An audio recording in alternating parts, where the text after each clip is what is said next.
할렐루야. 오늘은 자기 십자가를 지고 라고 하는 제목으로 뉴저지 팔팍 한인 루터교회 이상조 목사님께서 마태복음 10장 34절에서 39절을 본문으로 하나님의 말씀을 전하겠습니다. 내가 세상에 화평을 주려 온 줄로 생각지 말라. 화평이 아니요 검을 주려 왔노라. 내가 온 것은 사람이 그 아비와 딸이 어미와 며느리가 시어미와 부러하게 하려 함이니 사람의 원수가 자기 집안 식구리라. 아비나 어미를 나보다 더 사랑하는 자는 내게 합당치 아니하고 아들이나 딸을 나보다 더 사랑하는 자도 내게 합당치 아니하고 또 자기 십자가를 지고 나를 쫓지 않는 자도 내게 합당치 아니하니라. 자기 목숨을 얻는 자는 잃을 것이요 나를 위하여 자기 목숨을 잃는 자는 얻으리라. 아멘. 예수님께서 제자들에게 주신 예수님의 십자가가 있습니다. 이 십자가는 제자들을 통하여 복음을 전하게 하셨고 그 복음을 통하여 받아들이는 모든 사람을 구원받게 하는 길을 열게 하셨습니다. 예수님께서 지셨던 것과 같은 십자가를 제자들에게도 주심으로 말미암아 예수님께서 하시고자 하시는 그 복음이 온 세계에 전하게 된 것입니다. 본문에서 우리 예수님께서 제자들에게 주신 내용을 잘 생각해 보아야 합니다. 이것은 예수님의 제자들이 반드시 갖추어야 하는 기본적인 준비인 것입니다. 이 내용이 세상적인 직업과 예수님의 사역이 다르다는 것을 알 수 있습니다. 내가 세상에 화평을 주려 온 줄로 생각지 말라. 화평이 아니요 검을 주려 왔노라 라고 하신 내용은 신앙과 생활에서 분명한 기준을 말씀해 주시고 있는 내용입니다.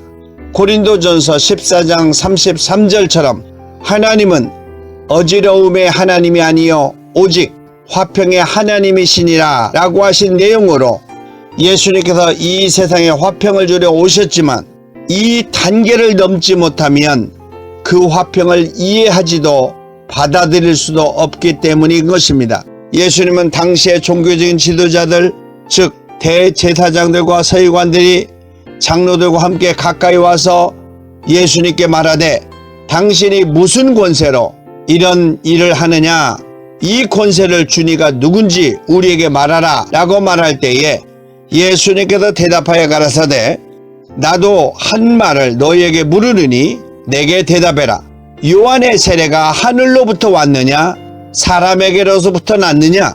저희가 서로 의논하여 가로되 만일 하나님에게서라 하면 어찌하여 저를 믿지 아니하느냐 할 것이요 사람에게서 났다 하면 백성들이 요한을 선지자로 인정하기에 백성들이 다 우리를 돌로 칠 것이라 하고 대답하되 어디로서 왔는지 우리는 알지 못하노라 하니 예수님께서도 이르시되 나도 무슨 권세로 이런 일을 하는지 너희에게 이르지 아니하리라 하시니라 라고 누가복음 20장 1절에서 말씀하시고 있습니다. 말을 하면 알아들을 수 있는 기본이 되지 않는 사람에게는 말을 해봤자 이해할 수 없기 때문에 예수님께서도 말을 하지 않겠다는 것입니다. 같은 내용으로 예수님께서 화평을 주시길 원했지만 받을 수 있는 변화가 있어야 화평을 받을 수 있다는 것입니다. 세상의 사람들과 하나님의 사람들, 즉 영적인 사람이 있는데 세상의 사람들은 영적인 말을 하면 이해도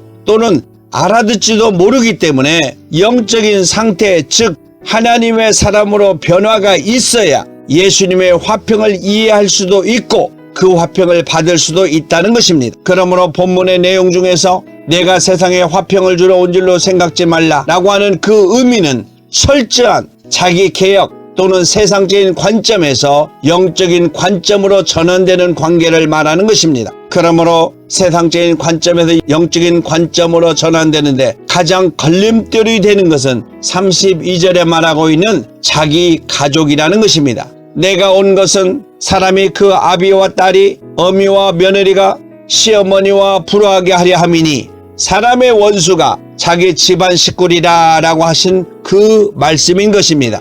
그 과정은 우리 성도들이 반드시 겪어야 하는 과정이었고 그 과정을 통해서 육신의 삶에서 영원한 하나님의 자녀가 되는 것입니다. 이 개혁은 요한복음 3장에 등장하고 있는 유대인 중에 니고데모라고 하는 사람과 같은 입장으로 사람이 늙으면 어떻게 날 수 있습니까?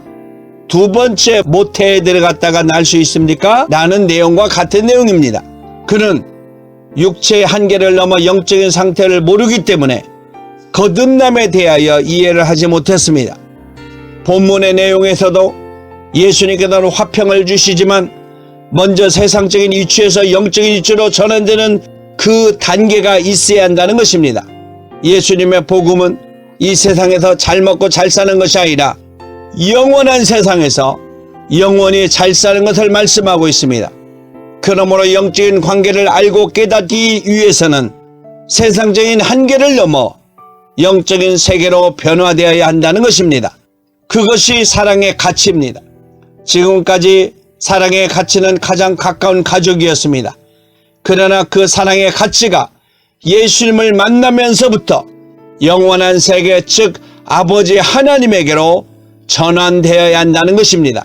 사랑의 절대적인 가치가 가장 가까운 가족에서 영원한 세계의 영원한 아버지 하나님께로 돌아와야 한다는 것입니다. 예수님의 제자들이 예수님을 만나기 전까지는 모든 가치가 세상에서 있는 줄 알았는데 예수님을 만남으로부터 그리고 제자로 부르심을 받고부터 그 가치가 이 세상이 아닌 영원한 세계, 즉 영생에 있기 때문에 육신적인 사랑의 절대적인 부모, 자녀, 가족으로부터 영원한 세계의 영원한 아버지 하나님에게 있어야 한다는 것을 분명하게 말씀하고 있습니다. 그런 상태가 되어야 37절에 있는 가족을 나보다 더 사랑하는 자도 내게 합당치 아니하고 라는 의미를 받아들일 수 있는 것입니다. 이 관계로 전환되어야 세상적인 가족들도 진정한 사랑으로 대할 수 있는 것입니다. 그 사랑의 결정체가 바로 가족 복음인 것입니다. 주 예수를 믿으라. 그러면 너와 내 집이 구원을 받으리라. 라고 사도행전 16장 31절에서 말씀하고 있습니다. 그리고 39절에 말씀하신 것처럼 유일한 사랑의 대상이 예수님과 아버지 하나님으로 바뀌면 예수님처럼 자기 십자가를 지고 예수님을 따를 수 있고 자기 목숨을 자기 자신을 위해서가 아니라 즉 복음을 위하여 드릴 수 있다는 것입니다. 오늘 본문을 통하여 우리 예수님께서 자신을 따르는 제자들에게 주시고자 하시는 말씀을 정리해 보기를 원합니다. 첫째, 예수님을 믿음으로 모든 관심과 삶이 세상에서 영원한 세계로 바꾸어져야 한다는 것입니다. 34절에 있는 내용이 그 내용인 것입니다. 예수님을 만남으로 철저한 자기 개혁이 이루어지는 것입니다. 요한복음 17장 3절에 영생은 곧 유일하신 참 하나님과 그의 보내신 자 예수 그리스도를 아는 것이니라 라고 말씀하셨습니다. 예수님을 믿음으로 말미암아 세상적인 것에서 영원한 세계를 발견하게 되는 것입니다. 요한복음 6장 68절에 시몬 베드로가 대답하여 가로되 주여 영생의 말씀이 계심에 우리가 누게로 가오리까 라고 하신 이 말씀도 예수 그리스도를 발견함으로 말미암아 영원한 세계를 알게 된 것입니다. 세상적인 관계에서 영원한 세계로 관계가 바꾸어지는 걸 말하고 있습니다. 요한 1서 5장 13절에 내가 하나님의 아들의 이름을 믿는 너희에게 이것을 쓴 것은 너희로 하여금 너희에게 영생이 있음을 알게 하려 함이라 라고 말하고 있습니다. 예수 그리스도를 통해서 영생이 있음을 알게 하기 위하여 이 글을 쓰는 것이다 이렇게 말하고 있습니다. 세상적인 관계에서 영원한 세계로 관계가 바꾸어지는 것을 분명하게 말씀하고 있습니다. 두 번째는 예수님을 믿음으로 사랑의 가치가 가족에서 영원한 아버지 하나님으로 바꾸어져야 한다는 것입니다. 37절에 아비나 어미를 나보다 더 사랑하는 자는 내게 합당치 아니하고 아들이나 딸을 나보다 더 사랑하는 자도 내게 합당치 아니하고 라고 하신 이 말씀은 이 세상의 가치에서 영원한 아버지 하나님에게로 바꾸어지는 것을 의미하고 있습니다. 모든 인간의 최고의 가치는 사랑입니다. 그 사랑이 가족이었지만 예수 그리스도를 믿음으로 말미암아 영원한 세계의 아버지 하나님에게로 바꾸어지는 걸 말하고 있습니다. 마태복음 19장 29절에 또 내 이름을 위하여 집이나 형제나 자매나 부모나 자식이나 전토를 벌인 자마다 여러 배를 받고 또 영생을 상속하리라 라고 하신 이 말씀은 우리의 가치가 이 세상에서 영원한 세상으로 바꾸어지는 걸 말하고 있습니다. 인간의 가족은 한계를 넘을 수 없지만 영원한 아버지 하나님을 사랑하면 인간의 한계를 넘어 우리의 육신적인 모든 가족들도 사랑할 수 있는 것입니다. 갈라디아서 6장 8절에 자기의 육체를 위하여 심는 자는 육체로부터 썩어진 것을 거두고 성령을 위하여 심는 자는 성령으로부터 영생을 거두리라 라고 말씀하신 것은 이 말씀을 대변해주고 있는 내용인 것입니다. 예수님을 통하여 아버지 하나님을 가장 사랑해야 한다고 본문에서 말하고 있습니다.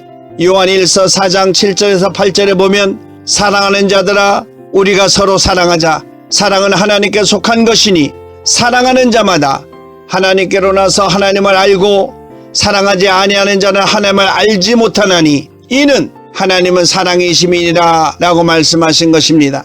그러므로 진정으로 가족을 사랑하거든 하나님을 더 사랑해야 한다는 결론을 두고 있습니다.